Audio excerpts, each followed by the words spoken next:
Hello, still everybody. This is real footage.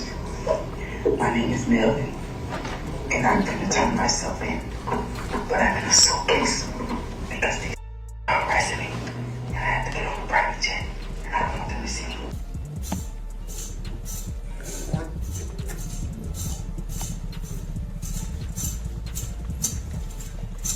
The PZ Gambino account asked him if he was okay, and his response was, "I did that," and placed a smiley face emoji.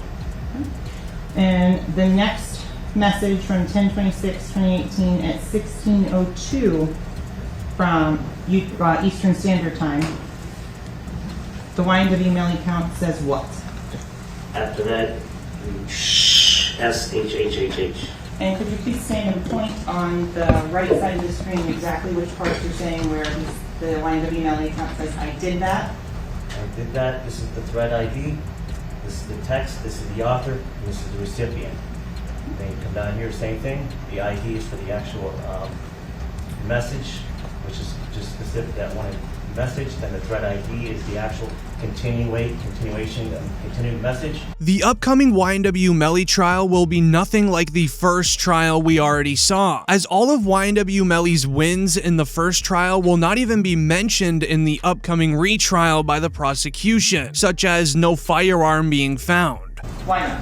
So the first thing is I didn't have a firearm, so I can't know which firearm I'm going to use in order to replicate any of my tests. So I can't make tests for this determination because I don't know what was used. Okay. Do you have a... To even YNW Melly's angry lawyer, who was a huge reason as to why the mistrial was even granted in the first place. As on closing days before deliberations, Melly's angry lawyer was screaming over the fact that the jury had to make a decision on YNW Melly's life with such little evidence. And tell him that he's going to live life in the state penitentiary without parole or being on parole. This is the investigation they want you to rely upon and say it's proof beyond and to the exclusion of every reasonable doubt? I guess so, according to them. However, the upcoming retrial will be nothing like this, as the prosecutors now have new evidence against YNW Melly in which he has no defenses for. It is mostly because of YNW Bortlen, as Bortlen's 2018 interrogation has resurfaced the internet, where Bortlen explains what happened when the 4 YNW members were leaving the recording studio on the night of Juvie and Sack Chaser's passing.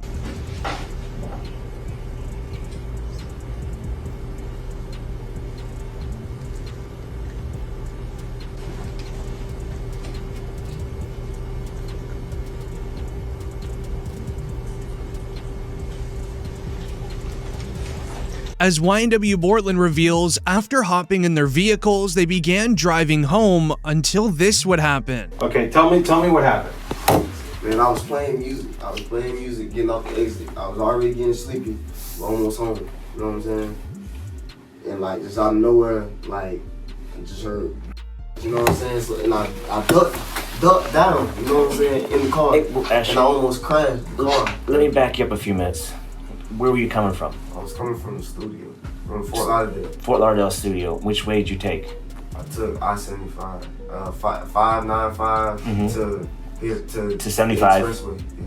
Then you took 75 south? It's very clear to the officers that YNW Bortlen's story is not adding up to what they have written down. Bortlen is trying to stay as confident about his story as he can, trying to make it seem most realistic. However, Bortlen would then just be caught in his lie. Here's the hard part where we're having a hard time to understand, is that we shut down that entire area and we had officers shoulder to shoulder walk it out. They didn't find as much as one shell casing. They didn't find one piece of glass. Nothing. Nothing to what you said adds up. And it's hard. Bro, I'm telling you, bro, that's the class. I mean, for whatever reason, your two friends, are these your good friends? Yeah, that's what I'm saying. These my like, these your two, I'm assuming close friends. Yeah, we got. And you're doing them an in-service by not telling us the truth. I'm telling you the truth, sir. I don't like. How? What do you want? Well, how do you make shell casings disappear? I don't know. How can I tell you about a shell case? As with the interrogation continuing, Bortlen is not budging from his original story. He is sticking to the script of the streets, which is never snitch and never try to work with the feds on anything. So the officers continued to just get annoyed by YNW Bortlen. Until then, the officer would go and ask, Let's talk about why. Are you having issues with anyone? I mean, we are upcoming artists and stuff, so people like, you know, when you like start doing better than people, they start hating and stuff. You know what I'm saying? So you had some jealousy issues. Yeah, it's like jealousy issues. But I haven't really been on there. But like he like my friend that's way now, God bless. He was telling me like, right. He always telling me about how people just like today. He was telling me some folks from up our way. What's up your way? Like Vero Beach? Beach, like that's where I used to stay. You know what I'm saying? So I grew up there. So that's our hometown. You know what I'm So saying? what did your friend say about from Vero Beach? What was he saying to you? He was saying basically just like they were on like Instagram, Facebook, like sneak. as the officers are now understanding the YNW group is a music label filled with artists from the Florida area. It does seem as if there is a chance what YNW Bortlen is saying is true. However, from here, the interrogation would just go south, as YNW Bortlen begins getting very angry at the officers, as they are not fully believing what he's trying to tell them about the crime. I told y'all the story, and that's it, bro. I don't even want to talk about it no more. Like, cause I told y'all, like, I don't know, like, I don't know. Okay, just so you know, all right, because you're saying, well, I don't want to talk anymore. There's going to be a lot more questions. There's, you know, and we're not trying to piss you off. The thing is, we don't know your friends. Yeah. So the reason we have to ask all these questions, because the more we know about your friends, your lifestyle, your friend's lifestyle, your friends, his friends, and the circumstances surrounding today, the more, you know, the easier it's going to be for us to try and solve this. Commonly, when the criminal in the interrogation hits the point of this in the interview, refusing to talk and not even wanting to discuss further, it's now the officer's job to reset the playing field, as the goal of an interrogation is to keep the criminal inside of the room for as long as possible, continuing to ask questions, hoping either the criminal will mix up his story and then share different details than what he originally said, or even go on to accidentally say too much. So the officer now resets the conversation. The officer would then want details of the in-the-moment actions made during the drive-by, as it is related to the first question he asked. And I'm driving, ducking for my life, trying to make sure I don't get hit. And you telling me, you telling me about shit. I don't know. You know what I'm saying? I'm trying to make sure I don't get hit. I'm driving. I'm trying to make sure I don't get hit. You know what I'm saying? What I'm gonna be worried about? You know what I'm saying? I know it's not for you to worry about. Shit crazy, bro. But if you tell me it happened there's got to be some evidence there. There's going to be broken glass, just like there's broken glass over here when you guys open the doors and stuff like that. Okay, there's going to be broken glass over there when the windows got out. There's going to be casings from the people at your car. Okay, there's going to be evidence over there. Okay, right now there's nothing. I kind of think I know what happened because I got information. Then, with time running out in their allowed interrogation time, the officer would just flat out ask Bortlen, if you know who did this, would you tell me? By just telling me the truth, even if it's something that I don't want to hear, but I respect the truth rather than BS, okay? And it's a simple question. If you knew who did this, okay? You may or may not know. If you knew who did this, would you tell me? It's either a yes or no question. Answer. Honestly. Yeah, honestly. The truth. You wouldn't? Because I wouldn't want to be a part of that. I wouldn't want to be. as YNW Bortlen does not give a firm yes or no answer using his voice. Instead, he shakes his head side to side, referencing no. This is because if it was YNW Melly who did this crime, he would obviously then know that, so saying no to the officer with his voice could have caused it to come out at a different volume than what he's been using throughout the interrogation, which is due to him lying. This would then be an obvious indicator to police that he knows a lot more than what he's sharing. However, the police already had a hunch that it was all a lie to begin with. As indicated earlier in the interrogation, there was no signs of broken glass, casings, or anything even in the area Bortlen claimed it happened at. This would then later be proven as a fact, as during the YNW Melly trial, it was shared the Jeep they were driving in does not look like a regular vehicle that has gone through a drive-by. As Sergeant Williams would reveal, after investigating the car, there is no way this vehicle went through a regular drive-by. Assignment, which is to determine if this is a drive.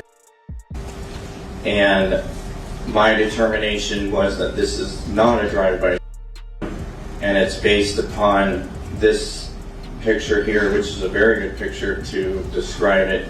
All of these rounds are done. One is done at a stationary position. At a stationary position when all but one of these rounds are going in. The one round that has some movement in it, which is round site L here, the actually moving in that to create the little bit of a that you see there. Okay, a lot of information in that answer, so let's break it down a little bit. You mentioned so I'm going to zoom in on site F. Number, you said 17 outside the car. How many rounds were inside the car? 3. And can you exclude the for Mr. Williams and Mr. Thomas as coming from outside of the car? Yes. From the driver's side back seat. As to the shot that killed Christopher Thomas, where did that emanate from? Driver's side back seat. Oh. Is it possible for there to have been 2 inside that car? No. Why not? There is no time. However, it's very important to remember why the YNW Melly mistrial even happened, as many lawyers believe Melly will not get lucky again. It was all based around YNW Melly's 6th grade best friend, who revealed Melly wasn't even at the crime scene when the crime occurred. However, this also goes against what Bortlen said in his interrogation. YNW Melly got extremely lucky here. Are you 100% sure that Melly got into the red Mitsubishi to go home? Yes. Are you 100% sure that this young man learned of his friends at the exact same time you learned of it? Yes. And that was at the house? Yes.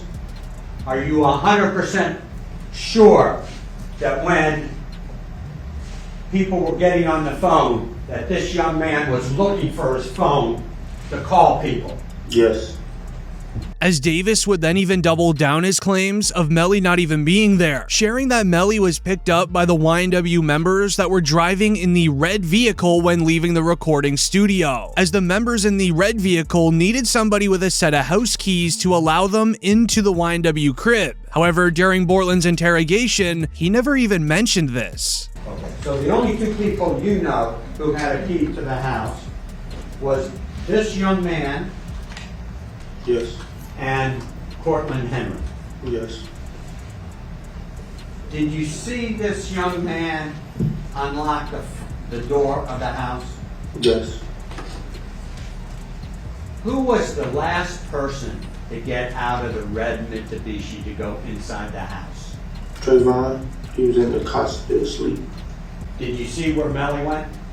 To his room. And where was his bedroom? When you first walked in the house, it can't miss it, it's right down the left. Okay. This is a 1 or 2 story house? 2. With Davis revealing there's only 2 sets of house keys, one owned by Melly and one owned by Bortlen, it also reveals that Bortlen never even had an intention on going home that night, meaning that neither did Sack Chaser and Juvie, because if Bortlen was going home, there was no need to pick up YNW Melly since they left the studio together at the same time, both vehicles. However, later Anthony Davis would then claim that he saw YNW Melly walk to the front door, open the door, and then walk straight to his bedroom to go to sleep. Then while sleeping for roughly an hour or two, members in the house would begin screaming, yelling for everyone to wake up as they just learned what happened to Juvie and Sack Chaser. Did there come a time in the early morning hours that you were woken up and heard some distressing news? Yes. What did you hear? The second Juvie. When you heard that, did you see Melly in the house? Yes. Did you see Melly how he was dressed in the house? Yes. What was he wearing? Shorts and a t-shirt, I think. As with Adrian Davis revealing all of this, it gives YNW Melly an alibi being away from the crime. However, YNW Melly does still seem confident, as this week, Melly said inside of the courtroom that he is about to come home.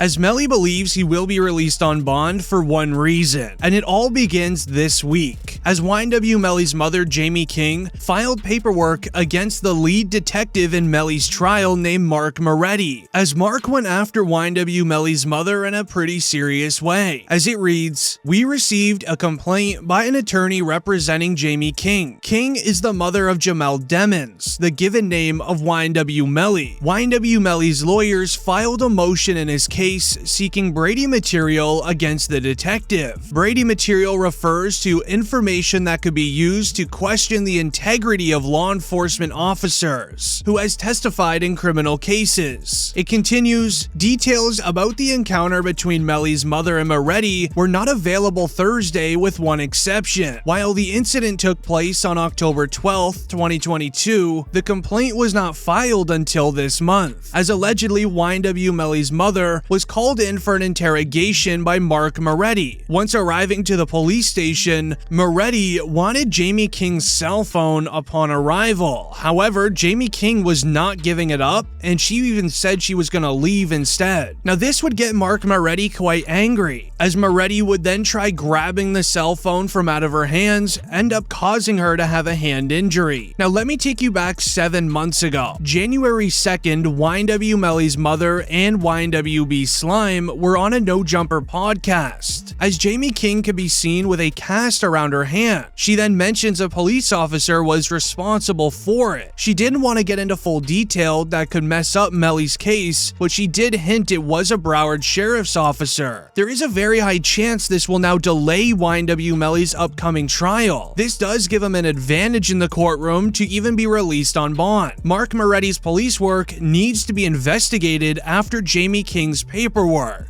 as Mark revealed all of the evidence that was found off YNW Melly's cell phone in his trial. That was his main job. However, how he got the cell phone evidence was quite disturbing. To obtain YNW Melly's cell phone, he went directly to 100K Track, aka Melly's manager. He then told 100K Track to hand over Melly's cell phone within 48 hours, or he'll be arrested and then kicked out of the United States forever. Did you, as a trained investigator, Jameson Francois to be deported to Haiti, even though he's been in this country since 5 years? Yes, sir.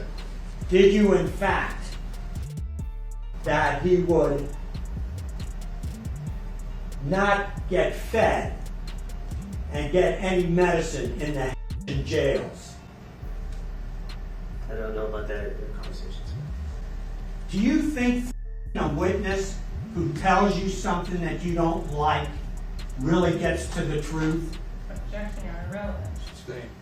When you question Jameson Francois, Were you alone, or did you bring immigration officers with you? We were at the Chrome Detention Center, so of course the immigration officer had. As that was Melly's lawyer yelling at Mark Moretti for doing very questionable police work. As why this is so important is because Melly's cell phone has 90% of the evidence on it that the prosecutors used against YNW Melly. If he never had to give up that cell phone, Melly could be free right now. As on that cell phone, there was the incriminating text messages between Melly and his girlfriend. Message from Melly Montana to, again, that baby. What does that one say? You don't with me anyways. I peeped it. You can slide, but God knows I wasn't in her and real breaking. You spoiled everything was given to you. You act like a some slide. I keep Bortlen with cuz at the Not to mention the evidence found on YNW Melly's cell phone of him literally admitting to doing the crime. The PZ Gambino account asked him if he was okay, and his response was, I did that, and placed a smiley face emoji. And the next message from 10/26/2018 at 16:02 from Eastern Standard Time. The YNW Melly account says what? After that, SHHHH. And could you please stand and point on the right side of the screen exactly which part you're saying where the YNW Melly account says, I did that? I did that. This is the thread ID. This is the text. This is the author. And this is the recipient. Then you come down here, same thing. The ID is for the actual message, which is just specific that one message. Then the thread ID is the actual continuing message.